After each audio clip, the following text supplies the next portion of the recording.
प्यारे बच्चों नमस्ते। आप सभी का स्वागत है हमारे आज के लेक्चर के अंदर। मैं मुकेश और मैं आज आपको कराने वाला हूँ हाफ ईयरली एग्जाम का क्वेश्चन सोल्व कराऊंगा पूरा होंगे। हाफ ईयरली जो एग्जाम है 2024-25 का जो पेपर हुआ था उसका क्वेश्चन पेपर मैं आपको पूरा डिटेल से सोल्व कराने वाला हूँ। और जो आपके अभी हाफ ईयरली एग्ज़ाम जो होने वाली है उसके लिए काफ़ी यूजफुल होगा। आपको एक इंसाइट मिलेगी कि किस प्रकार के क्वेश्चंस एग्जाम में आएंगे, किस प्रकार के क्वेश्चन एग्जाम में बन सकते हैं, कैसे उनको सोल्व करना है। ठीक है, ये हाफ ईयरली एग्जाम के लिए नहीं, बाकी आपको जो एनुअल एग्जाम होगी, जो वार्षिक एग्जाम आपके अब की बार 1 महीने पहले होने वाली है, उसके लिए भी आपको एक इंसाइट मिलेगी किस प्रकार के क्वेश्चन वहाँ पे बन सकते हैं। ओके, तो देखो पहला क्वेश्चन आपके दिख रहा होगा स्क्रीन पे। पहला क्वेश्चन आपके द्वार्षिक वाले पेपर में क्या पूछा गया था कि 12 क्या दे रखा है, 12, 15 और 21 का अपन को क्या फाइंड करना है, एलसीएम बताना है। इसका क्या बताना है, एलसीएम फाइंड करना है। ये क्वेश्चन अपने एग्जाम में पूछा गया था। तो देखो इसका एलसीएम ज्ञात करने के लिए क्या करते हैं, सबसे पहले कोई भी संख्या चाहे 2 हो चाहे 3 संख्या हो, उसका एलसीएम फाइंड करना हो चाहे एचसीएफ फाइंड करना हो, तो उसको सोल्व करने के लिए आपको क्या करना पड़ेगा, इसके भाज्य गुणनखंड करने पड़ेंगे, इसके प्राइम फैक्टर आपको करने पड़ेंगे। चाहे एलसीएम करना हो, ज्ञात करना हो, चाहे एचसीएफ ज्ञात करना हो। ये क्वेश्चन आपके बोर्ड एग्जाम में भी 1 नंबर का आएगा। 100% एक सा एलसीएम और एचसीएफ से हमेशा आ रहा है क्वेश्चन, अब की बार भी आएगा। एलसीएम एचसीएफ काफ़ी मोस्ट टॉपिक है, आपके पास चैप्टर है, वहाँ से एलसीएम एचसीएफ का एक क्वेश्चन आना है, आएगा ही आएगा। और एक √2 √3 ये जो संख्या होती है, अपरिमेय संख्या होती है, इनको सिद्ध करना होता है, तो वहाँ से 1 2 नंबर का क्वेश्चन आपके बोर्ड एग्जाम में आता है। फिर अपन क्वेश्चन देखते हैं। तो देखो क्या करना है, जो सबसे पहले 12 है, 12 का अपन क्या करेंगे, इसके प्राइम फैक्टर करेंगे, अब भाज्य गुणनखंड करेंगे। तो 12 का भाज्य गुणन क्या होगा, सबसे पहले देखो 12 में किसका भाग जाएगा, कि सर 12 सम संख्या है, ये भी सम संख्या, 2 का भाग चला जाएगा, 2 का भाग जाएगा बचा 6, फिर 2 का गया कितना बचा यहाँ पे 3, फिर 3 का गया कितना बचा 1। यानी अपन 12 को कैसे लिख सकते हैं, 12 को मैं क्या लिख सकता हूँ, 2 गुना 3, इस प्रकार से लिख सकता हूँ ना, 3 दूनी 6, 6 दूनी 12, इसके टुकड़े हो गए सर। अब करते हैं 15 के टुकड़े। जो 15 है इसको भाज्य गुणनखंड करते हैं। 15 में किसका भाग जाएगा, बताइए, क्या 2 का भाग जाता है कि सर 15 में 2 का भाग नहीं जाता है, सर इसमें 3 का भाग चला जाएगा। देखो यहाँ पे 5 है, यहाँ पे 1 है, 5 और 1 कितना होता है, किसी भी संख्या के अंकों के योग के अंदर यदि 3 का भाग जाता है तो उसी संख्या के अंदर भी 3 का भाग जाएगा, ये पता होगा आपको। तो 5 और 1 होते हैं 6, 6 में 3 का भाग जाता है, तो 15 में 3 का भाग चला जाएगा। ओके, 2 का भाग नहीं जाता है, नहीं तो 2 का ही देते अपन, तो 3 का देना है। तो 3 का भाग गया, कितने बार गया सर, 5 बार गया 3 का भाग। ओके, 5 में 5 का भाग 1 बार, तो अपन 15 को किस प्रकार से लिख सकते हैं, 3 गुना 5। ठीक है, अब अपन 21 को देखते हैं, 21 के प्राइम फैक्टर करते हैं। 21 के करो कितना आता है, 21 में सबसे पहले 3 का भाग जाएगा कि 2 और 1 होता है 3, 3 में 3 का भाग जाता है, 21 में 3 का भाग जाता है, फिर दिख भी रहा होगा चला जाता है सर। तो 21 में 3 का भाग गया, कितनी बार गया, 7 बार गया, 7 में 7 का भाग कितनी बार गया, 1 बार। तो इसलिए अपन 21 को कैसे लिख सकते हैं, 21 को 3 गुना 7 लिख सकते हैं। ठीक है, ये अपन इसके भाज्य गुणनखंड कर दिए हैं। अब भाज्य गुणनखंड करने के बाद में अपन को क्या फाइंड करना है, एलसीएम फाइंड करना है। एलसीएम फाइंड करना है, तो एलसीएम फाइंड करने के लिए क्या करना होगा, सबसे पहले देखो तीनों संख्याओं के जो भाज्य गुणनखंड है इनमें कोई संख्या कॉमन आ रही है क्या। तो देखो यहाँ पर 3 है, इसमें 3 है, इसमें 3 है, तो 3 को एक बार लिखना है। जो कॉमन है पहले उनको लिखेंगे, फिर जो कॉमन नहीं है उनको भी लिखना है एलसीएम के अंदर। ठीक है, तो इसमें 3 कॉमन है, इसके अलावा जो इस वाले पार्ट, इस वाले पार्ट, इस वाले पार्ट, तीनों संख्याओं के जो भाज्य गुणनखंड है इसमें 3 ही कॉमन है, इसी संख्या 3 ही मिली अपन को। 3 के अलावा कोई और संख्या है क्या जो तीनों में ही आ रही हो, तीनों को या भाज्य गुणनखंड के अंदर आ रही हो, सर तीनों के अंदर नहीं आ रही हो और संख्या। ठीक है, तो वैसे इसका यदि एचसीएफ पूछता तो एचसीएफ का आंसर क्या हो जाता, 3 हो जाता। एचसीएफ के अंदर भाज्य गुणन करने के बाद एक उभयनिष्ठ संख्या देखनी होती है, कॉमन संख्या देखनी होती है जो तीनों संख्याओं के अंदर अवेलेबल हो। ठीक है, और एलसीएम के अंदर एक स्टेप बढ़ जाती है, जो कॉमन है उसको भी लिखना है, जो कॉमन नहीं है उनको भी लिखना है। तो ठीक है, 3 को तो जो कॉमन थी लिख दिया। अब देखते हैं क्या 5 कॉमन आई क्या नहीं है, तो बार 7 को लिखो, 7 कॉमन आ रहा है कि नहीं आ रहा, तो 7 को लिखो गुणा। अब शेष रह गया 5 को लिखना है गुणा, यहाँ पे 2 गुना 2 बच गए, इनको लिखना है। ठीक है, अब इनको गुणा कराइए आप, 7 या 21, 5 दूनी 10, और 10 को 2 से कराइए कितना हो गया 20, और 21 को 2 से गुणा कराते होता है सर 42, तो 420। तो इसका आंसर कितना आ गया 420। अब आप क्वेश्चन देखिए, इसमें कितने कितने ऑप्शन दे रखे हैं। ऑप्शन ए है इसमें 3, ऑप्शन बी है इसमें 420, ऑप्शन सी क्या है 5 है, ऑप्शन डी है 320। तो इसका आंसर क्या हो जाएगा, बी ऑप्शन इसका करेक्ट हो जाएगा। जो बी वाला ऑप्शन है 420, ये क्या हो जाएगा इसका करेक्ट हो जाएगा। जो बी ऑप्शन है ये क्या हो जाएगा, करेक्ट हो जाएगा। इस प्रकार से आपको एलसीएम फाइंड करना है। ओके बच्चों, अब चलते हैं सेकंड क्वेश्चन की ओर। सेकंड क्वेश्चन क्या है, अपने की सेकंड क्वेश्चन क्या दे रखा आपने, फर्स्ट क्वेश्चन का ये फर्स्ट क्वेश्चन था। ओके, और ये फर्स्ट क्वेश्चन का सेकंड क्वेश्चन है, फर्स्ट सेकंड का। ओके, अब देखते हैं question number second. First question का क्वेश्चन नंबर सेकंड क्या है कि एक्स स्क्वायर आपको डिस्प्ले पर दिख रहा होगा, एक्स स्क्वायर -2x -8 के शून्यांक फाइंड करने हैं कि शून्यांक है, ऑप्शन दे रखे हैं। ओके, ऑप्शन ए ऑप्शन क्या है इसमें, देखो ए ऑप्शन क्या है इसमें, एक बार लिख लेता हूँ 2 -4, और यहाँ पे के बाद में बी ऑप्शन क्या है 4 -2, और सी ऑप्शन क्या है इसका -2 और -2, और इसका दो ऑप्शन क्या है इसमें, दो ऑप्शन इसमें दे रखा है -4 एंड -4। ठीक है, ये क्वेश्चन सब अपने पास, इस क्वेश्चन को सोल्व करते हैं। देखो देखो अब इसमें देखना है, ये इसके शून्यांक ज्ञात करने हैं। देखो इस क्वेश्चन को अपन बाई ऑप्शन डायरेक्ट भी कुछ ऑप्शन, देखो इसमें 4 ऑप्शन आते हैं, ऑप्शन के थ्रू यदि क्वेश्चन को सोल्व करें तो भी अपन कुछ ऑप्शन तो अपन नेगलेक्ट कर सकते हैं, काट सकते हैं। देखो किस प्रकार से होंगे, देखो आपने पढ़ रखा होगा कोई भी अपने पास जो बहुपद होता है उसको इस फॉर्म में लिख सकते हैं। कोई भी बहुपद होता है ये इस फॉर्म का होता है कि स्क्वायर माइनस यहाँ पे शून्यांकों का योग आता है, क्या आता है शून्यांकों का योग, शून्यांकों का योग, और आता है क्या योग, और गुणा में क्या था एक्स, और यहाँ पे प्लस में आएगा शून्यांकों का गुणा, शून्यांकों का प्रोडक्ट आएगा, यहाँ पे जीरो जो प्रोडक्ट, शून्यांकों का गुणनफल क्या आएगा गुणनफल। ओके, ये स्टैंडर्ड फॉर्म होती है किसी भी पॉलिनोमियल की। ओके, ये इसमें इसकी घात 2 है तो ये 2 घात का क्या है, ये द्विघात का क्या है, एक अपने पास बहुपद है। इसकी स्टैंडर्ड फॉर्म ये होती है, जो लास्ट के अंदर जो आता है वो शून्यांकों का क्या आता है गुणनफल आता है।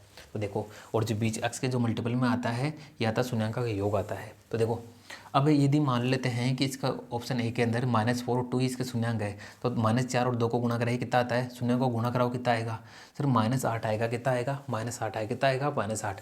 तो लास्ट के अंदर जो आता है संख्या वो क्या होती है शून्यांक का गुणनफल होती है। इसमें लास्ट में क्या आ रही है -8, क्या आ रहा है -8, तो -8 इसका क्या होगा शून्यांकों का गुणनफल होगा।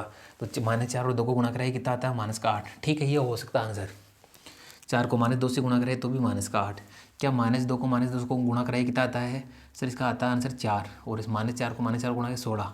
देखो अब शून्य का गुणनफल क्या हो सकता है अपने पास -8 होता है, तो ये वाले दोनों ऑप्शन हो सकते हैं, ये तो कभी भी नहीं होंगे दोनों। ठीक है, इस तरह से क्वेश्चंस को अपन नेगलेक्ट कर सकते हैं यदि हमें इसकी स्टैंडर्ड फॉर्म पता है।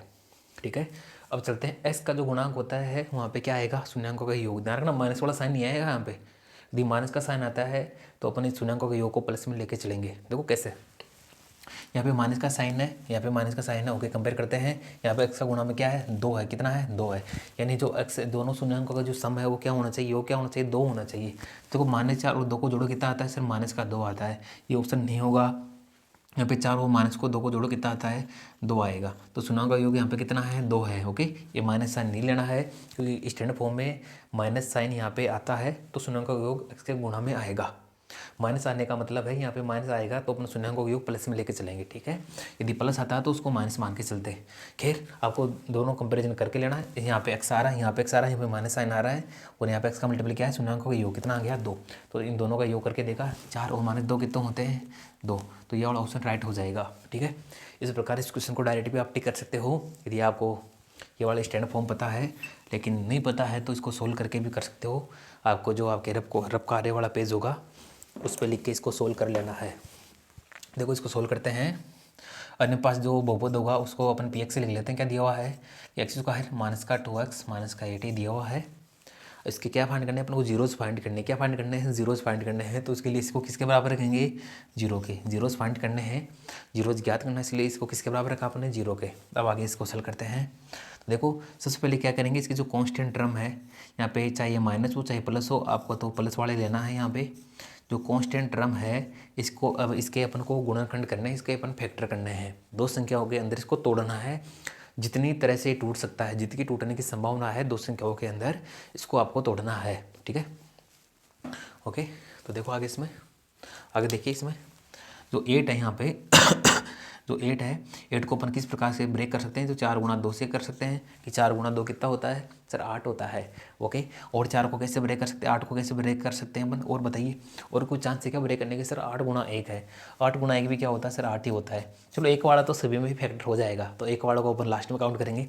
पहले बताओ 4 गुणा 2 के अलावा कोई और भी फैक्टर है क्या, नहीं है ना, यही है। ओके तो अब क्या करना है, अब ये दो संख्या आएगी, इन दोनों संख्याओं को एक बार आपको जोड़ना है। जोड़ने पे कितना आया 6, एक बार ये दो संख्या है, बड़ी संख्या में छोटी संख्या घटानी है, 4 में से 2 घटा देंगे, कितना आया 2। ओके ठीक है, और एक वाले में करो आप दोनों संख्याओं का बार ऐड करो, 8 और 1 कितने होते हैं सर, ये होते हैं 9, और 8 में से 1 गया कितना मिलेगा सर 7 मिलेगा। ओके, इसके जितने भी पॉसिबल फैक्टर है वो करिए इसके आप। जितने भी संभावना है इसको ब्रेक करने की, उस तरह से मैंने ब्रेक किया। फिर दो संख्याओं के अंदर मैंने ब्रेक किया, दोनों संख्याओं को एक बार जोड़ा और एक बार घटाया। घटाने पर एक चीज़ ध्यान रखना, बड़ी संख्या में छोटी संख्या घटानी है, ठीक है। तो देखो x का कोफिशिएंट क्या है, यहाँ पे 2 है। वैसे है तो -2, लेकिन अपन को माइनस साइन वाला नहीं देखना, अपन को पॉजिटिव मान के ही चलना है। तो इसका कोफिशिएंट कितना है, 2 है।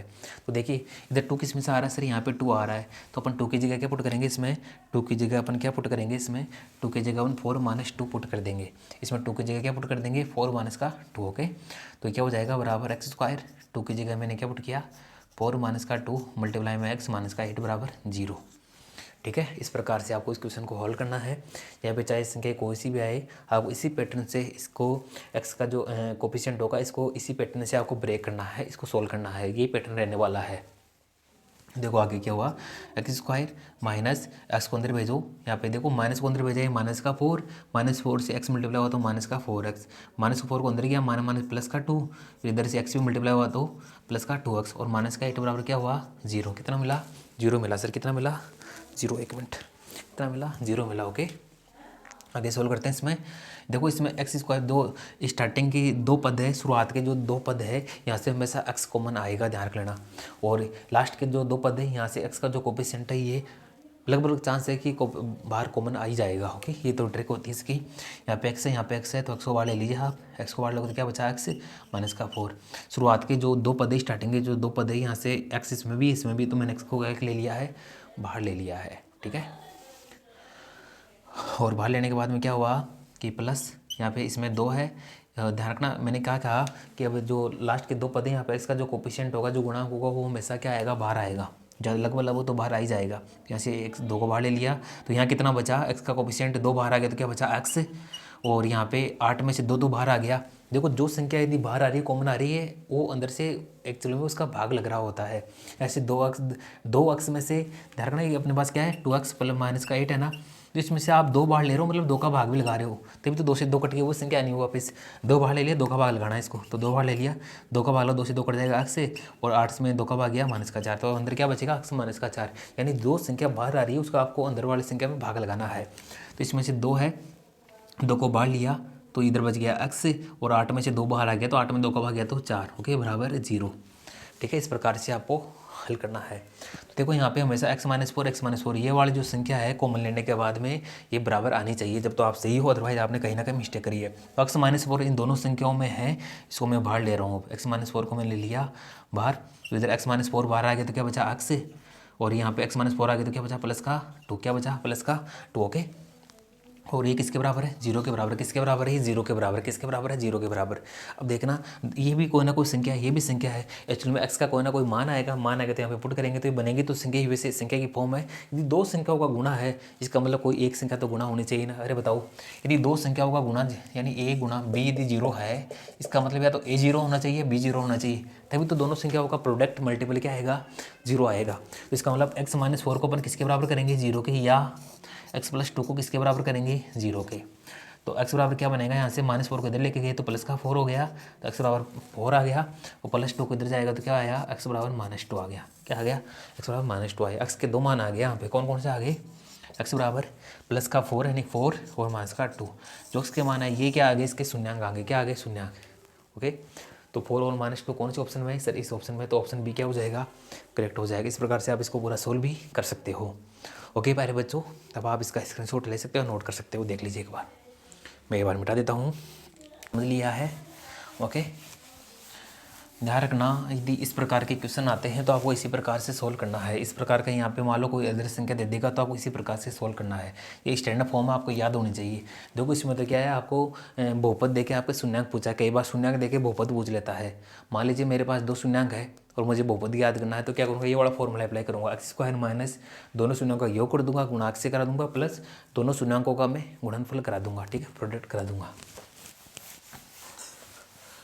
ठीक है प्यारे बच्चों, आपने ये नोट कर लिया होगा, या स्क्रीनशॉट ले लिया होगा, और दोनों में नहीं लो तो आपने लिख लिया होगा इसको। ओके, वीडियो को पॉज करिए और इस पूरे पेपर को आप नोटबुक में नोट कर लीजिए। ठीक है, ये क्वेश्चन डीपली आपको इस क्वेश्चन को सोल्व करना है। ये आपके क्वेश्चन की एक तरह से प्रैक्टिस भी हो रही है और आपको इनसाइट भी मिल रही है कि एग्ज़ाम में आपके किस प्रकार के क्वेश्चन आएंगे। ओके, तो आगे बढ़ते हैं।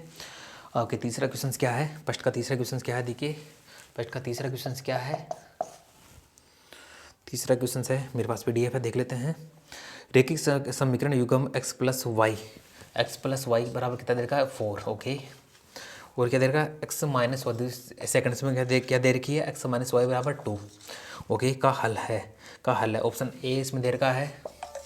ये ऑप्शन इसमें क्या है कि इसका हल क्या होगा? 3,1 होगा क्या इसका हल? दूसरा ऑप्शन क्या है इसका?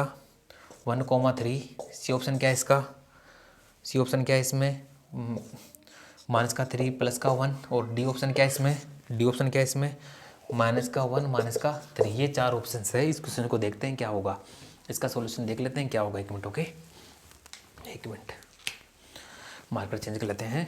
तो देखो ये क्वेश्चन है। देखो इस क्वेश्चन को अपन बाई ऑप्शन भी सोल्व कर सकते हैं। देखो इन दोनों इक्वेशन नंबर 1 है, ये इक्वेशन नंबर 2 है। ठीक है, यदि अपने पास 2 इक्वेशंस है तो दोनों इक्वेशन को जो युग्म सेटिस्फाइड करेगा एक साथ, वो इसका क्या हो जाएगा? सॉल्यूशन हो जाएगा।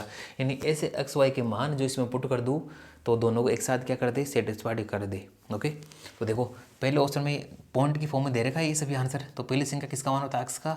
ये वाला किसका मान होता है? वाई का। ओके, एक बार एक्स का मान 3 लेते हैं, वाई का मान 1 लेते हैं, फिर सोल्व करके देखते हैं। तो देखो एक्स का मान एक बार इससे क्या हो गया? 3। अपन पहले ऑप्शन से बाई ऑप्शन फर्स्ट पहले ऑप्शन से करते हैं इसको। ओके, ठीक है, तो इसमें करेंगे ए ऑप्शन से बाई ऑप्शन 1 से सोल्व करते हैं।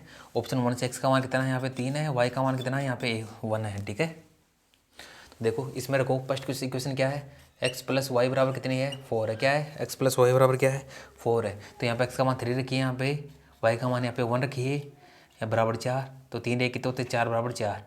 यानी जो अपने पास ये पॉइंट है, ये वाला जो पॉइंट है, ये इक्वेशन नंबर 1 को क्या कर गया? सेटिस्फाइड कर गया, क्योंकि 4 बराबर 4 आ गया। इसके दोनों पार्ट बैलेंस है। ओके, अब चलते हैं सेकंड इक्वेशन क्या है? एक्स माइनस वाई बराबर 2 है। तो इसमें एक्स का मान 3 रखिए, यहाँ पे वाई का मान यहाँ पे 1 रखिए। तो कितना आया? 3 में से एक कितना मिला? 2 बराबर 2। ये इसको भी सेटिस्फाइड कर गया। जो ऑप्शन नंबर 1 है 3 एक्स का मान है, वाई जो देखो 3 तो एक्स का मान है, और सेकंड नंबर पे एक क्या है? वाई का मान है। इस ऑप्शन को मैंने इस इक्वेशन पुट किया तो इसको भी सेटिस्फाइड कर गया, संतुष्ट कर गया, इसको भी संतुष्ट कर गया। संतुष्ट करने का मतलब इसके दोनों पार्ट क्या आ गए? बराबर। तो इसका ऑप्शन नंबर 1 क्या हो जाएगा? राइट हो जाएगा। ठीक है, बाकी इस क्वेश्चन को मैं जो करवा रहा हूँ इस प्रकार से भी आप इसको सोल्व कर सकते हो। वैसे इस प्रकार का बोर्ड एग्जाम में एक क्वेश्चन आना आपके, इस प्रकार का बोर्ड एग्जाम में एक क्वेश्चन आएगा 2 नंबर का 100% आएगा, जहाँ पे आपको 2 इक्वेशन दी हुई आएगी, दोनों को आपको क्या करना है? सोल्व करना है। देखो सोल्व करना मैं सिखाता हूँ। वैसे इस क्वेश्चन को सोल्व करने की 2 विधियाँ होती है। आपके सिलेबस में 2 विधि दे रखी है। एक होती है प्रतिस्थापन विधि, जिसे सब्स्टिट्यूट मेथड कहते हैं।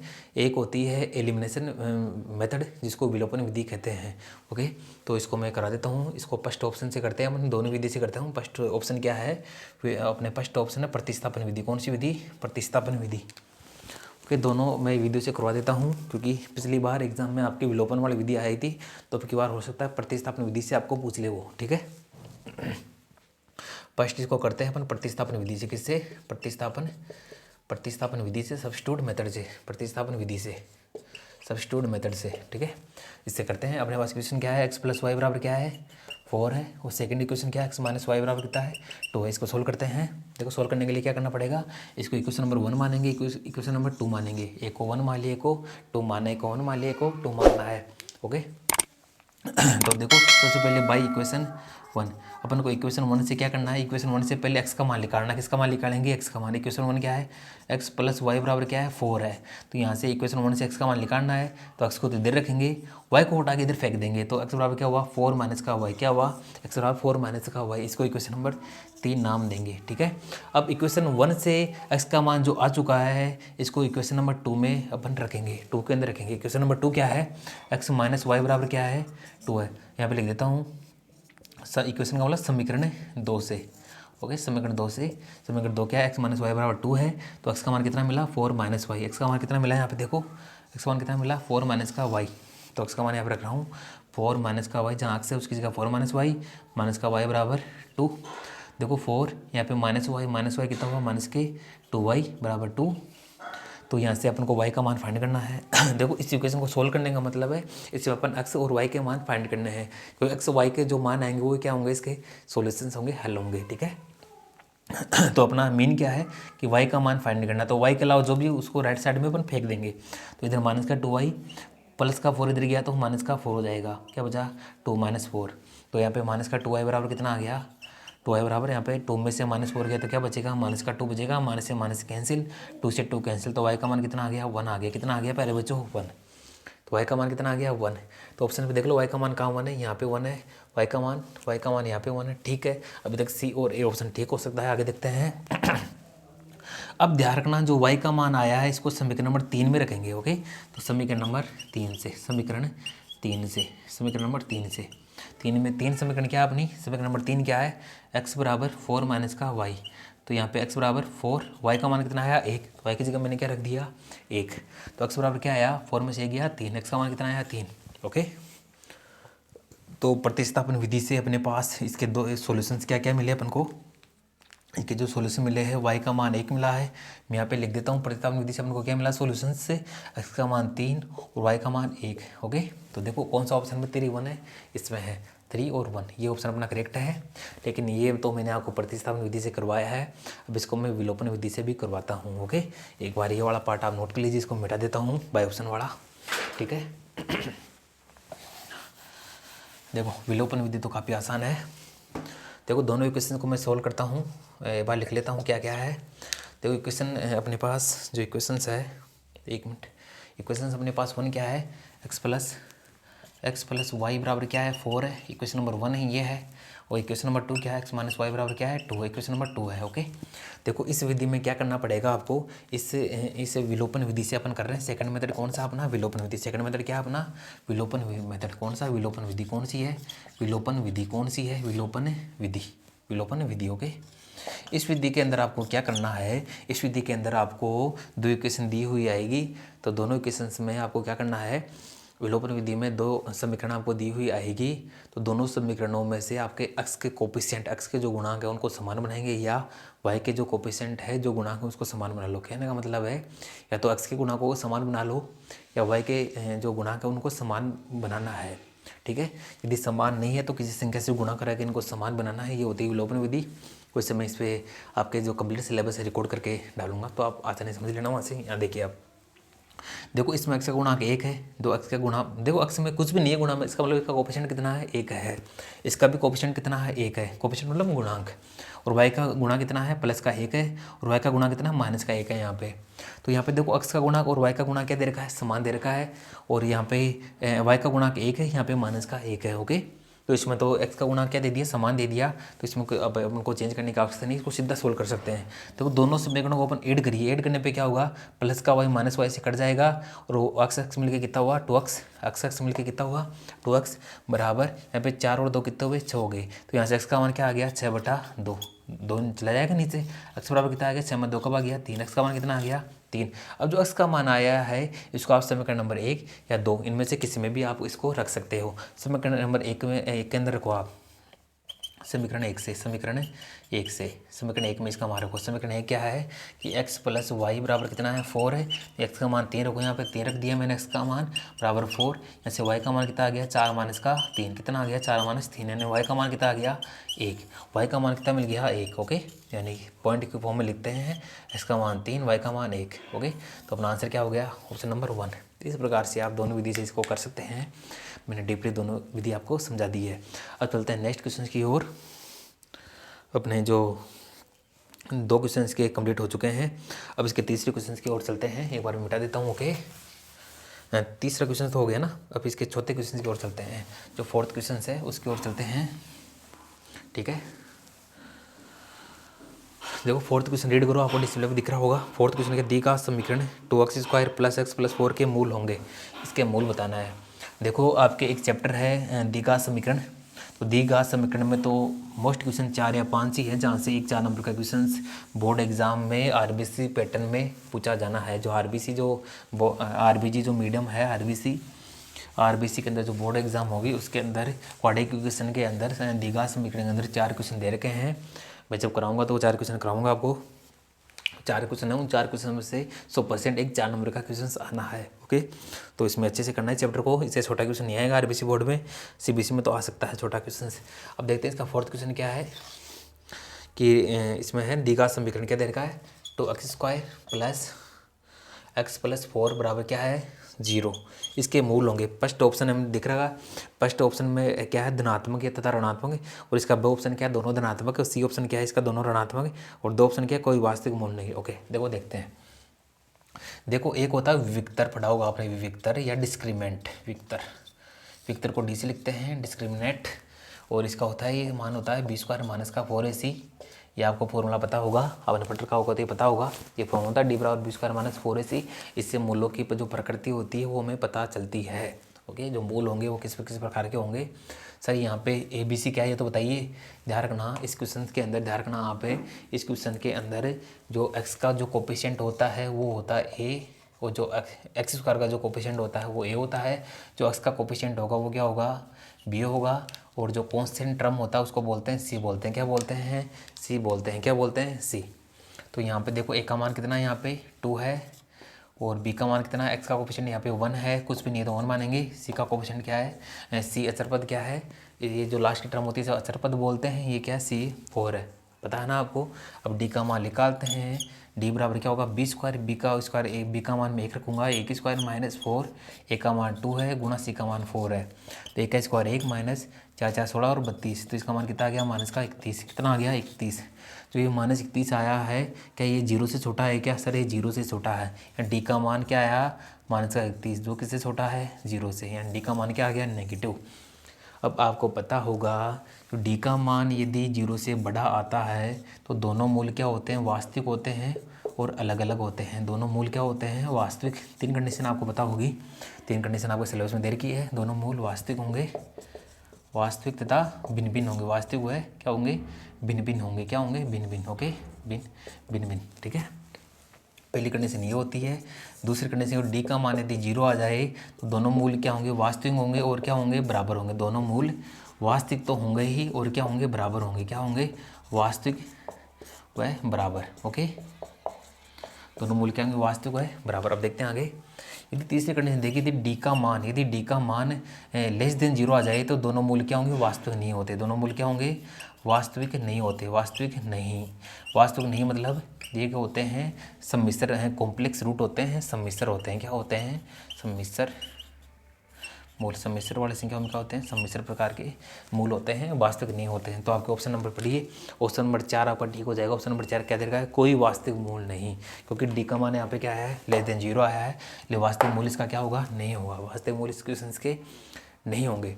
ओके प्यारे बच्चों, अब चलते हैं नेक्स्ट क्वेश्चन की ओर। देखो नेक्स्ट क्वेश्चन क्या है आपके, नेक्स्ट क्वेश्चन क्या है, नेक्स्ट क्वेश्चन में आपके पास एपी दे रखी है। देखिए एपी दे रखी है, एक क्वेश्चन को आप नोट कर लीजिए एक बार, स्क्रीनशॉट ले सकते हो, मैं इसको मिटा देता हूँ, ठीक है। देखो आपके पास क्या दे रखी है, एक एपी दे रखी है, क्वेश्चन आपको दिख रहा होगा इसमें। देखिए क्वेश्चन नंबर कौन सा है, ये क्वेश्चन नंबर 5 है।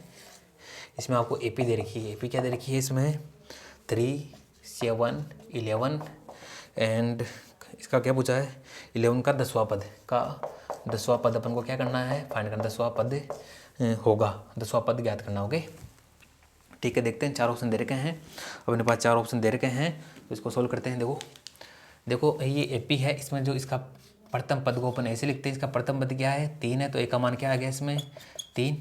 और इस एपी के अंदर ध्यान रखना, एपी के अंदर अब एक होता है डी सार्व अंतर। आपको इसमें सार्व अंतर कितने का है, प्रत्येक पद में गैप कितने का है सर 3 में 4 जुड़ा तो 7 है, 7 में 4 जुड़ा तो 11 आया, तो उस डी को सार्व अंतर को लिखते हैं डी से, तो सार्व अंतर क्या आ गया 4। या सेकंड पद में से सेकंड जो पद है उसमें प्रथम पद घटाते क्या मिल जाएगा डी, डी कैसे निकाल सकते हैं 7 में से सेकंड पद में से पहला घटा दो, डी का मान क्या आ गया 4। एग्जाम में पूछा भी जाता है, डी का मान आपको ज्ञात करना आना चाहिए, ठीक है। तो देखो इस एपी के अंदर डी का मान कितना आ गया 4 आ गया, ओके ये इन्फॉर्मेशन अपन को मिल गई। और अपन को कौन सा पद ज्ञात करना 10वां पद, तो पद को किससे लिखते हैं 10वां पद ज्ञात करना है, ये तो पदों की संख्या हो गई। एक मिनट, आपको पता होगा आप एक देखो जो आपके एपी वाला जो चैप्टर है समांतर श्रेणी वाला अर्थमेटिक प्रोग्रेशन जो चैप्टर है उसके अंदर 2 ही तो फॉर्मूले होते हैं, एक एन का फॉर्मूला एक एस एन का फॉर्मूला। एक फॉर्मूला किसका एन का और एक एस एन का, मैं एन वाला कर बताता हूँ आपको। एन बराबर होता है a plus n minus one d. ये फॉर्मूला आपको पता होगा ना सर, ये पता है हमें। इसका मतलब होता है एनवा पद क्या होता है, एनवा पद इसको बोलते हैं प्रथम पद। क्या बोलते हैं, प्रथम पद। क्या बोलते हैं प्यारे बच्चों, प्रथम पद। ठीक है, यहाँ पे एन होती है पदों की संख्या। क्या होती है यहाँ पे, पदों की संख्या। क्या होती है यहाँ पे, पदों की संख्या। यहाँ पे डी क्या होता है, यहाँ पे सार्वअंतर। क्या होता है, डी सार्वअंतर होता है। काफ़ी मोस्ट है ये वाला। ठीक है, देखिए आगे। तो इस फॉर्मूला का यूज करेंगे। अपन को कौन सा पद निकालना है, अपन को 10वां पद निकालना है। कौन सा पद निकालना है, अपन को 10वां पद निकालना है। यानी अपन को यहाँ पे 10वां पद, एन का मान, एनवां पद होता है ए एन, 10वां पद क्या हो जाएगा, ए 10।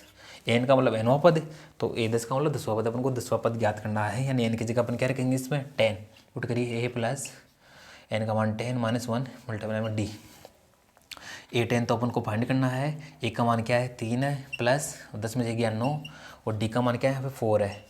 अब आप क्या करिए, 9 को 4 से गुणा कराइए। 900 कितने होते हैं, 36 होते हैं सर, प्लस 36। 36 में से 3 ऐड करिए, कितना आया, 39, 39। तो यानी 10वां पद क्या मिल गया, 39 आ गया। 10वां पद क्या आ गया, 39। तो ऑप्शन नंबर कौन सा ठीक हो जाएगा, देखिए ऑप्शन नंबर आपके दे रखा सी के अंदर 39 दे रखा है, ये ठीक हो जाएगा। ओके ओके पहले बच्चों, अब आगे सोल्व करते हैं अपने पेपर को। देखो आपका इस पहले फर्स्ट क्वेश्चन का जो 6 नंबर का क्वेश्चन है, क्वेश्चन नंबर कौन चल रहा था हमने फर्स्ट, इसमें 6 नंबर का क्वेश्चन से क्या है आपको दिख भी रहा होगा, डिस्प्ले पर रीड करिए क्या है। दिए गए त्रिभुज में कौन सी भुजाएं लंबवत है। एक त्रिभुज दे रखा है, मैं बना लेता हूँ। ये त्रिभुज दे रखा है, त्रिभुज क्या अपने पास, ए बी सी। ओके, और इसमें ये वाला एंगल 60 डिग्री का दे रखा है, ये 30 डिग्री का दे रखा है। सर हमें पता है एक त्रिभुज के तीनों अंतःकोणों का योग होता है 180 डिग्री। तो 60 हो गया, ये 30 हो गया, कितना गया, दोनों मिलकर 90 डिग्री। और होना चाहिए कितने, तीनों कोणों का 180 डिग्री। 180 में से 90 जाएगा तो ये एंगल कितना बचेगा, 90 डिग्री। ओके, तो क्या पूछा है, कौन सी भुजाएं लंबवत है। देखो यहाँ पे बी सी साइड, ये जो बी सी भुजा है, क्या ए सी साइड यानी ए सी भुजा के लंबवत है क्या सर, है। तो यहाँ पे बी सी एंड ए सी जो साइड होगी क्या हो जाएगी, लंबवत हो जाएगी। तो ऑप्शन नंबर 1 कौन सा ठीक हो जाएगा, बी सी ए सी, बी ऑप्शन आपका राइट हो जाएगा। अब सेकंड क्वेश्चन देखिए आगे, 7वां क्वेश्चन देखिए। इसमें 7वां क्वेश्चन क्या आपने, 7वां क्वेश्चन इसमें सोल्व करिए आप, क्या हुआ। 7वां क्वेश्चन क्या है कि दो बिंदु दे रखे हैं और मिड पॉइंट फाइंड करना है। देखो अपने इसका 7वां क्वेश्चन से, इसमें एक पॉइंट क्या दे रखा अपन को, एक पॉइंट इसमें दे रखा है, ए पॉइंट दे रखा है 2,4, और एक बी पॉइंट दे रखा है -2, -4। ये 2 पॉइंट दे रखे हैं, को मिलाने वाले रेखाखंड के मध्य बिंदु के निर्देशांक। काफ़ी अच्छा पॉइंट है ये, ध्यान रखना। आपके जो कोऑर्डिनेट ज्योमेट्री है 10th क्लास में 74 नंबर का चैप्टर, वहाँ से एक मध्य बिंदु से एक क्वेश्चन आरबीसी बोर्ड में हमेशा पूछा जाता है, और 2 बिंदुओं के बीच की दूरी निकालने वाला क्वेश्चन पे हमेशा पूछा जाता है। ये तो काफ़ी आसान क्वेश्चन है। एक मिड पॉइंट यानी मध्य बिंदु फाइंड करना, एक 2 बिंदुओं के बीच की दूरी ज्ञात करना। ठीक है, ये दोनों तो आपको सोल्व कर लेना है। और एक सेक्शन फॉर्मूला होता है, विभाजन फॉर्मूला। ओके, वहाँ से भी एक क्वेश्चन पूछा जाता है, उसको भी आप तैयार कर लेना, क्योंकि इस चैप्टर में से 7 नंबर का जो चैप्टर है, वहाँ से 3 नंबर का एक बड़ा क्वेश्चन आना है। तो इस चैप्टर में आपको बड़े क्वेश्चन भी देख के जाने पड़ेंगे। ओके, और छोटे जो क्वेश्चन, जो बच्चे छोटे क्वेश्चन देखना चाहते हैं, मध्य बिंदु और जो 2 बिंदुओं के बीच की दूरी वाला, तो देख ही लेना, काफ़ी आसान है। तो इन दोनों बिंदुओं के बीच की मध्य दूरी निकालते हैं। देखो मध्य दूरी निकालने के लिए अपन क्या कहेंगे, इसको बोलते हैं x1, इसको नाम देंगे y1। ओके, इसको नाम देते हैं x2, इसको नाम देते हैं y2। वैसे सिंपली मैं एक बार बता देता हूँ मध्य बिंदु कैसे निकालते हैं। इसे मेरे को आप बताइए, एक नंबर मेरे पास 4 है, दूसरा एक नंबर 2 है, दूसरा 4 है, तो इनके बीच का पॉइंट बताइए कितना आएगा। सर बीच का पॉइंट बताइए कितना आएगा। तो उसके लिए क्या करते हैं, 4 और 2 को जोड़ते हैं, और किसका भाग लगा देते हैं, 2 का भाग लगा देते हैं। तो कितना आया, 3। जैसे आपको दिख भी रहा होगा, तो 2 और 4 के बीच की संख्या क्या होती है, 3। कहने का मीन्स क्या हुआ, यदि अपन को x, देखो इसमें x की संख्या 2 है, इसमें x की संख्या क्या है, -2 है। इसके लिए x वाला मान 2, इसके लिए -2 है। तो दोनों x वालों को जोड़ेंगे और 2 का भाग लगा देंगे मध्य बिंदु के लिए। फिर क्या करेंगे, ये y का मान है, यहाँ पे y का मान है, तो दोनों y वालों को जोड़ेंगे और 2 का भाग लगा देंगे, तो y के निर्देशांक भी अपने पास आ जाएंगे मध्य बिंदु के। देखो इसको x1 मान लिया, इसको y1 और इसको x2 और y2। तो मध्य बिंदु होगा वो क्या होगा, मध्य बिंदु कैसे लिख लेगा, मध्य बिंदु क्या आएगा, दोनों x वालों को जोड़ना है, यानी x1 + x2/2 और y1 + y2/2। ठीक है, तो क्या आएगा आगे देखिए, इसमें x1 का मान, देखो x1 x2, x1 का मान 2 है। यहाँ पे मध्य बिंदु बराबर क्या होगा, मध्य बिंदु बराबर क्या होगा, x1 का मान क्या है यहाँ पे सर, 2 है, तो 2 कर देंगे, 2 है ना। देखो x1 का मान 2 है, x2 का मान -2 है, तो यहाँ पे 2 प्लस में x2 का मान -2 बटा में 2, कोमा लगा दिया, y1 + y2, y1 का मान 4, y2 का मान -4, तो यहाँ पे 4 प्लस में -4। ओके, मैंने क्या किया, y1 y2 का मान रख दिया है। देखो ये 2 हो गया, और प्लस माइनस का -2 -2/2, और ये प्लस माइनस का 4 -4/2, 2। आपको पता है 2 में से 2 जाएगा तो कितना बचेगा 0/2, कोमा यहाँ पे भी क्या बचेगा 4 में 4 गया 0/2।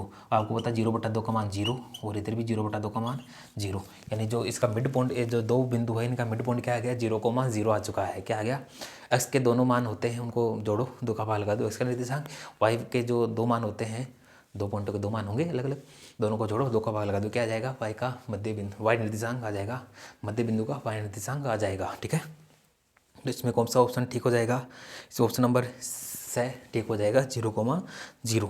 अब आगे चलते हैं, आगे क्या दे रखा है आपके, एक बार मिटा देता हूँ मैं इसको। ठीक है, देखो आगे क्या है क्वेश्चन के अंदर, आगे देखते हैं। देखो इसमें क्वेश्चन नंबर क्या दे रखा है, 8वां क्वेश्चन देखते हैं। अब 8वां क्वेश्चन क्या है, फर्स्ट का 8वां क्वेश्चन tan 60 का मान पूछा है, tan 60 का मान, ओके, tan 60 डिग्री का मान पूछा है, क्या होगा। देखो tan वाले के अंदर जो वैल्यूज होती है तो 1 आती है, √3 के अंदर आती है अधिकतर। वैसे आपको ध्यान रखना ये त्रिकोणमिति से पूछा गया क्वेश्चन है। त्रिकोणमिति की जो मान वाली टेबल है जहाँ आपको ये सभी त्रिकोणमिति अनुपात होते हैं, ट्रिग्नोमेट्रिक रेशियो होते हैं, उनके मान आपको याद करने कौन कौन से एंगल पे, 0 डिग्री एंगल पे, एक 30 डिग्री पे, फिर 45 डिग्री पे, एक 60 डिग्री और 90 डिग्री पे, ये सारे टेबल आपको याद होने चाहिए। वो टेबल मैंने करवा भी रखा है, डिटेल से आप देख सकते हो। मैंने त्रिकोणमिति की टेबल याद करना सिखा रखा है, उस टेबल को आपको याद करना, वहाँ से 2 नंबर के क्वेश्चन 100% पूछे जाएंगे एग्जाम के अंदर। ठीक है, द्वारसिक में आएगा, देख लेना वहाँ पे भी। ठीक है, तो tan 60 टेबल से देखोगे तो tan 60 का मान कितना होता है, √3 होता है, कितना होता है √3, ओके। और एक tan 30 भी होता है, tan 30 का मान कितना होगा 1/√3, और एक tan 45 डिग्री भी होता है, इसका मान कितना होगा 1 होगा। ठीक है, ये tan 45 वाला भी काफ़ी बार पूछा जाता है, वो tan 30 वाला भी बहुत बार पूछा जाता है। ठीक है, तो इस 8वां क्वेश्चन हमने होता है कंप्लीट। और अब इसमें आगे चलेंगे, 8वें क्वेश्चन के बाद अपन चलेंगे 9वें क्वेश्चन की ओर। 9 क्वेश्चन देखते हैं, फर्स्ट का 9th क्वेश्चन क्या है, 9th क्वेश्चन की ओर देखते हैं। 9th क्वेश्चन क्या है, यदि एक मीनार की ऊंचाई तथा छाया की लंबाई समान हो तो सूर्य का उन्नयन कोण होगा। यानी इंग्लिश में देखते हैं, if the height of a tower and length of its shadow are same then the angles of elevations of the sun is. ठीक है, तो इसको क्या दे रखा है, डायग्राम बना। देखो ऐसे क्वेश्चन, ये क्वेश्चन जो पूछा गया है त्रिकोणमिति के अनुप्रयोग से पूछा गया है। त्रिकोणमिति अपन पढ़ते हैं लेकिन वो कहाँ काम आती है वो यहाँ से पता चलता है। इस चैप्टर से क्वेश्चन पूछा गया है, ध्यान रखना त्रिकोणमिति अनुप्रयोग से जो भी क्वेश्चन पूछा जाना उसका आपको डायग्राम बनाना ही है। डायग्राम बना के आप इजीली बता सकते हो। विशेष के क्वेश्चन का पीजी होते हैं। यदि एक मीनार की ऊंचाई, पहले बना लेते हैं, ये मीनार है, योगी मीनार, ओके। ऊंचाई तथा छाया की लंबाई, इस मीनार की चाहिए, मान लो इधर सन है तो इसकी छाया किधर बनेगी, इधर बनेगी ना छाया, तो इसकी ऊंचाई को मैं मान लेता हूँ क्या है h है, और क्या दे छाया की लंबाई समान है, यदि ये h है तो इसकी छाया की लंबाई भी कितनी होगी h होगी, ओके। क्या दे रखा और आगे, तो सूर्य का उन्नयन कोण ज्ञात करना है, इसको इससे मिलाते हैं। क्या रखना, तो सूर्य को अपन नीचे से देखते हैं तो यहाँ इसका क्या बनता है, उन्नयन कोण बनता है, इसको थीटा करते हैं, थीटा से लिखते हैं, इसको बोलते हैं उन्नयन कोण। क्या बोलते हैं, उन्नयन कोण, उन्नयन कोण या 49 कोण भी बोलते हैं, इसको क्या बोलते हैं 49 कोण बोलते हैं। ठीक है, तो देखिए आगे क्या दे रखा है इसमें, और यहाँ पे 90 डिग्री का एंगल बनेगा ही बनेगा। तो देखो इस 90 डिग्री के सामने वाली साइड क्या होती है, कर्ण होती है, क्या होती है, कर्ण होती है। और जो एंगल से दे रखा है, जो थीटा अपन को पता है, इसके सामने वाली साइड क्या होती है, लंब होती है, क्या होती है, लंब होती है। ठीक है, तो अब अपन को इसको सोल्व करना है और क्या फाइंड करना है अपन को, क्या उन्नयन कोण फाइंड करना है, थीटा का मान फाइंड करना है। देखिए कैसे निकालोगे, देखो अपन थीटा का मान फाइंड करना है, अपन को क्या क्या पता है, पहले कुछ देख लेते हैं। ये कर्ण है अपने पास, ये लंब है, तो ये क्या बच गया, आधार बच गया, क्या बच गया, ये आधार। डायग्राम को देखते हो, ठीक है, अपन को आधार और लंब का मान पता है, तो आपने एक फॉर्मूला पढ़ा होगा हिंदी मीडियम वाले, लाल बट्टा काका से देखते हैं, और जो इंग्लिश मीडियम वाले बच्चे हैं वो क्या इससे कैसे देखते हैं, प्यारे भोले प्रभु हर हर प्रभु, हर हर भोले, ओके, प्यारे भोले प्रभु हर हर भोले। ठीक है, इस प्रकार से देखते हैं। यहाँ पे पी का मतलब होता है परपेंडिकुलर यानी लंब, लंब को लिखते हैं एल से। बी का मतलब बेस होता है आधार, आधार को लिखते हैं ऐसे। पी का मतलब परपेंडिकुलर, परपेंडिकुलर को लिखते हैं एल से। एच का मतलब हाइपोटेनस, हाइपोटेनस को लिखते हैं कर्ण से। ओके, इस प्रकार से क्या है, पी का मतलब क्या है, परपेंडिकुलर एंड लंब, बी का मतलब बेस, और यहाँ पे एच का मतलब हाइपोटेनियस। एल का मतलब हिंदी वाले मीडियम के लिए एल का मतलब लंब, ए का मतलब आधार, के का मतलब कर्ण। ओके, तो इसमें देखो कौन कौन सी साइड अपने काम में आ रही है, कौन कौन दे रखी है, तो लंब दे रखा है, एच दे रखा है ना, लंब और एक आधार। लंब और आधार किस में आ रहा है सर, यहाँ आ रहा है, और लंब बटा आधार किसके बराबर होता है, आपको पता होगा टेन थीटा के बराबर होता है। तो टेन थीटा किसके बराबर होता है, लंब बटा आधार, यानी लंब बटा आधार, लंब बटा आधार, ओके, यानी परपेंडिकुलर बटा बेस। तो लंब का मान कितना इसमें एच है, और आधार का मान भी कितना है एच है, तो टेन थीटा का मान क्या हो गया, एच बटा एच, यानी टेन थीटा का मान क्या आ गया, एक आ गया, ऐसे कट जाएगा, एक आ गया। अब आपको पता होगा यदि त्रिकोणमिति के जो मान वाले टेबल आपको याद है, आपको पता होगा टेन थीटा का मान कहाँ पे एक होता है सर, 45 डिग्री पे इसका मान कितना होता है, एक होता है। देखो यहाँ पे 45 डिग्री पे इसका मान कितना होता है, एक।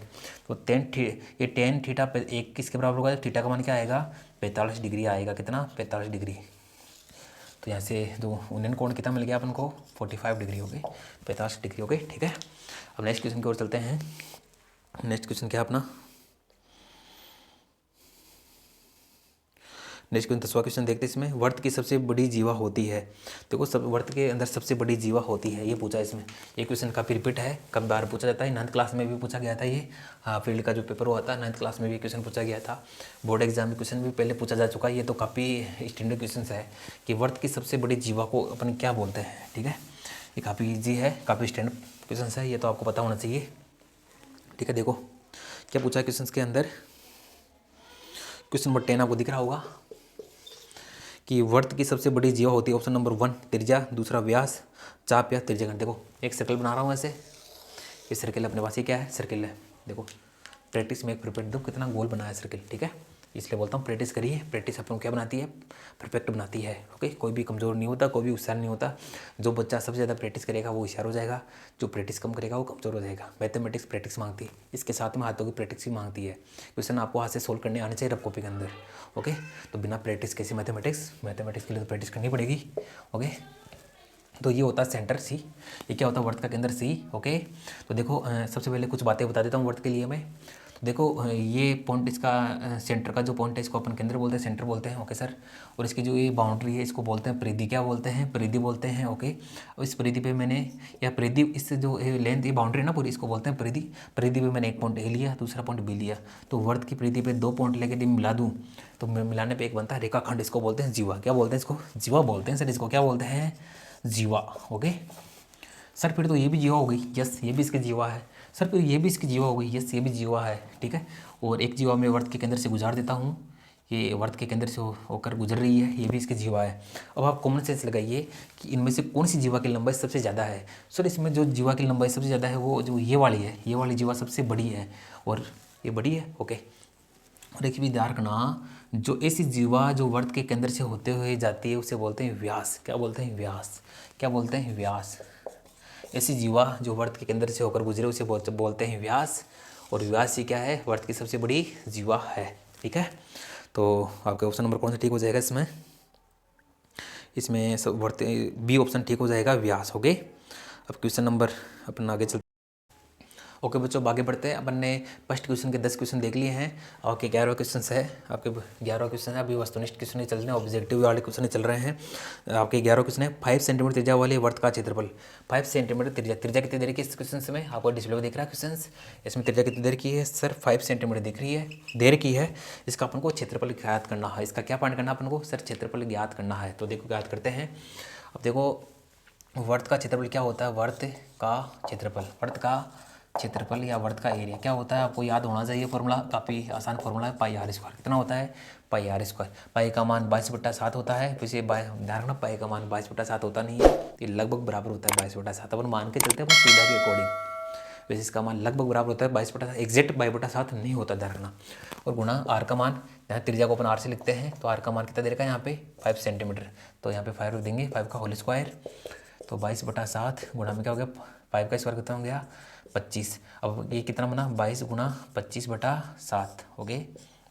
अब अपन 25 और 22 को मल्टीप्लाई कराते हैं, कितना आता है, 25 को 22 से मल्टीप्लाई करवा लेना, 10 हो गया, 5 हो गया, ओके, 10 और 5 हो गए, कितना आ गया सर 550 हो गया। कितना हो गया, 22 को 25 से गुणा करें 550, ठीक है।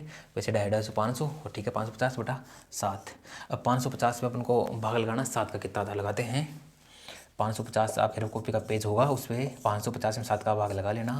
देखो लगाते हैं, 7 7 49, 7 8 56, 7 का भाड़ा कितने बार गया 49 बार गया, कितना बचा 6 बचा, जीरो उतारा यहाँ पे। अब आप 60 में 7 का भाग लगाए, कितने 7 8 56, 7 8 56, ओके। कितना बचा 4 बच गया। फिर आप छोटी संख्या है बड़ी बनाने के पॉइंट लगाओ, यहाँ पॉइंट लगाओ, वो 7 5 35, तो अपना आंसर कितना आ गया इसमें, इसमें 78.5 आ चुका है।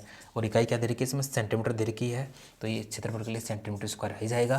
तो अपना ऑप्शन नंबर कौन सा ठीक हो गया इसमें, देखिए option number 78.5, option number C इसका होता है करेक्ट। अब चलते हैं क्वेश्चन नंबर 10 की ओर चलते हैं। क्वेश्चन नंबर 10 की ओर चलते हैं। क्वेश्चन नंबर 10 क्या देखिए, क्वेश्चन नंबर 10 क्या है इसमें, क्वेश्चन नंबर 10 है वर्त की सबसे बड़ी जीवा, सॉरी क्वेश्चन नंबर 12 की ओर चलते हैं। ओके, आर त्रिज्या वाले गोले का पृष्ठीय क्षेत्रफल होता है। त्रिज्या कितनी दे रखी है इसमें देखिए, 12वें क्वेश्चन में देखिए त्रिज्या आर है अपने पास। त्रिज्या क्या है, त्रिज्या तो आर ही होती है वैसे, तो त्रिज्या आर है। तो आर त्रिज्या वाले गोले का पृष्ठीय क्षेत्रफल, आपको इसमें फॉर्मूला याद होना चाहिए बच्चों। ओके, गोले का पृष्ठीय क्षेत्रफल का फॉर्मूला, गोले का पृष्ठीय क्षेत्रफल का फॉर्मूला आपको याद होना चाहिए। ठीक है, तो गोले का पृष्ठीय क्षेत्रफल कितना होता है 4 पाई, यहाँ पे आता है त्रिज्या का स्क्वायर, त्रिज्या आर है तो 4r²। तो कौन सा ऑप्शन राइट हो जाएगा इसमें, 4r²। कौन सा हो जाएगा 4r, तो फर्स्ट ऑप्शन ठीक हो जाएगा। आगे चलते इसमें 13वां क्वेश्चन से इसका, 13वां क्वेश्चन क्या देखिए इसमें, 13वां क्वेश्चन क्या है इसमें, 13वां क्वेश्चन से इसमें आर त्रिज्या तथा h ऊंचाई वाले बेलन का आयतन। तो त्रिज्या कितनी दे रखी है इसमें, सर त्रिज्या का मान क्या दे रखा है इसमें r। ओके, और ऊंचाई दे रखा है h, ऊंचाई कितनी दे रखा है इसमें h। ओके, बेलन का आयतन पूछा है, बेलन का क्या पूछा है आयतन। आपको पता है बेलन का आयतन, बेलन का आयतन क्या होता है जिसकी त्रिज्या r ऊंचाई h और बेलन का आयतन क्या होता है सर, होता है पाई r²h। कितना होता है पाई r²h। तो फॉर्मूला बेस्ड क्वेश्चन है, फॉर्मूला आपको याद होना चाहिए। 10th क्लास के अंदर जो वॉल्यूम सरफेस यानी पृष्ठीय क्षेत्रफल और आयतन वाला जो चैप्टर है इसमें फॉर्मूला बेस्ड क्वेश्चन आते हैं, काफ़ी आसान क्वेश्चन आते हैं, फॉर्मूले आपको याद करने हैं। ठीक है, आगे चलते हैं क्वेश्चन नंबर 14 देखिए, 14 देखिए, आपको क्वेश्चन नंबर दिख रहा होगा 14 क्वेश्चन देखिए। 14 क्वेश्चन क्या दे रखा है, 14 क्वेश्चन पे चर्चा कर लेते हैं। देखो जो 14 क्वेश्चन है आंकड़ों, कुछ आंकड़े दे रखे हैं 4, 10, 5, 9 और 12, ये आंकड़े दे रखे हैं। इनका क्या फाइंड करना है, माध्य फाइंड करना है। माध्य क्या होता है अपन को पता है, माध्य क्या होता है आंकड़ों का योग बटा आंकड़ों की संख्या। ओके, ये काफ़ी अच्छा वो मैंने करवा रखा है स्टैटिस्टिक्स में, सांख्यिकी मैंने हिंदी मीडियम में कंप्लीट करवा दिया है, वहाँ से आपको 13 के 13 नंबर के क्वेश्चन मिल जाएंगे, देख लेना। और कितने आंकड़े 1 2 3 4 5 आंकड़े हैं। ओके, आंकड़ों का योग बटा आंकड़ों की संख्या, आप इनको ऐड करिए 10 4 14, 14 5 19, 19 के अंदर आप 9 ऐड करिए 28, 28 और 12 कितने हो गए यहाँ पे 40, तो 40 बटा 5, और कितने बार चला गया 8 5 40, 8 बार भाग चला है, 40 में 5 का भाग 8 बार। तो इसका ऑप्शन नंबर 1 ठीक होता है 8। ठीक है, ऑप्शन नंबर 1 ठीक हो जाएगा। अब क्वेश्चन नंबर 15 की ओर चलते हैं, वस्तुनिष्ठ का लास्ट क्वेश्चन है 15वां। एक बार इसको आप देख लीजिए, मैं मिटा देता हूँ एक बार। ठीक है, देखो 15 क्वेश्चन क्या है, 15 क्वेश्चन देखते हैं इसका, 15 क्वेश्चन देखते हैं इसमें क्या होगा। 15 क्वेश्चन क्या होगा, 52 ताश के, आप दिख रहा होगा आपको, रीड करिए। 52 ताश के पत्तों में से एक पत्ता निकाला जाता है, तो रानी आने की प्रायिकता बताइए। देखो एक ताश की गड्डी होती है, उसमें ताश के पत्ते कितने होते हैं 52 होते हैं, कितने होते हैं 52 होते हैं। और क्या निकाला जाता है, एक पत्ता निकाला जाता है, उस पत्ते के रानी होने की प्रायिकता बताइए। ठीक है, अब आप बताइए 52 पत्तों में से रानी वाले पत्ते, देखो 52 पत्तों में 4 सेट होते हैं, आपको पता 13 13 के। ठीक है, इसको बोलते हैं हुक्म वाले पत्ते बोलते हैं, और एक को बोलते हैं डायमंड वाले, डायमंड यानी कि इसको बोलते हैं अपन ईंट वाले पत्ते। एक होते हैं लाल पान वाले, ओके लाल पान, और एक होते हैं चिड़ी वाले पत्ते। कौन से, चिड़ी वाले पत्ते। ठीक है, बाकी सब इसको अलग अलग तरह से बोलते हैं। तो एक ताश की जो गड्डी होती है इसमें 4 सेट होते हैं, 4 सेट में इस प्रकार के पत्ते होते हैं। चलो ठीक है, और प्रत्येक सेट में से एक होती है रानी। कितनी होती है, एक होती है रानी, प्रत्येक सेट में कितनी होती है रानी। तो टोटल कितनी रानी होगी सर, 4 हो गई। ओके, तो प्रोबेबिलिटी क्या होती है, प्रोबेबिलिटी किसकी, रानी आने की प्रोबेबिलिटी क्या होगी, रानी आने की प्रोबेबिलिटी क्या होगी, रानी आने की प्रोबेबिलिटी की, रानी आने की प्रोबेबिलिटी क्या होगी कि अपन को क्या करना होता है, रानी सर 52 में से कितनी बार रानी आ सकती है सर, 4 बार आ सकती है। वो 4 आ जाएंगे ऊपर 52 में से। तो मैथमेटिक्स लिखते हैं ना कि किसी बच्चे के 10 में से 5 नंबर आए तो कैसे लिखते हैं, 5 बटा 10 से लिखते हैं ना। तो टोटल 52 पत्ते हैं, तो 52 पत्तों में से कितनी रानी हो सकती है, 4 हो सकती है, 52 में से 4, तो 4 बटा 52। वैसे ये ऑब्जेक्टिव क्वेश्चन है इसलिए मैं इसको शॉर्ट में बता रहा हूँ। बाकी इसमें होता है कि रानी आने के अनुकूल परिणाम बट्टा कुल परिणाम, एक प्रायिकता का फॉर्मूला होता है, प्रायिकता बराबर है रानी आने के जो घटना है उसके अनुकूल परिणाम बट्टा कुल परिणाम। तो रानी आने के अनुकूल परिणाम कितने हैं, 4 होते हैं। ओके, एक चिड़ी वाले पत्तों में रानी आ सकती है, लाल पान वाले, मीट वाले, मुकम्मल में से, और कुल पत्ते 52 इस प्रकार से 4 बटा 52। और इसको आप काट दीजिए, 4 एकम 4, 4 बार काटोगे तो कितना आया 13। तो इस प्रायिकता मान कितना आ गया 1 बटा 13। तो जो ऑप्शन नंबर कौन सा ठीक हो जाएगा, बी ऑप्शन इसका करेक्ट हो जाएगा। ओके प्यारे बच्चों, अब इसमें अपन अगले वाले सेक्शन की ओर चलेंगे जहाँ पे रिक्त स्थान वाले क्वेश्चन दिए हुए हैं। पहले आप इस जो ये क्वेश्चन है इनको अच्छे से आपने देख लिया होगा, समझ लिया होगा। अब आगे अपन सोल्व करेंगे रिक्त स्थान वाले क्वेश्चन नेक्स्ट पार्ट के अंदर। ठीक है, तो प्यारे बच्चों आप अच्छे से पढ़िए, मस्त रहिए, कीप वॉचिंग। ओके।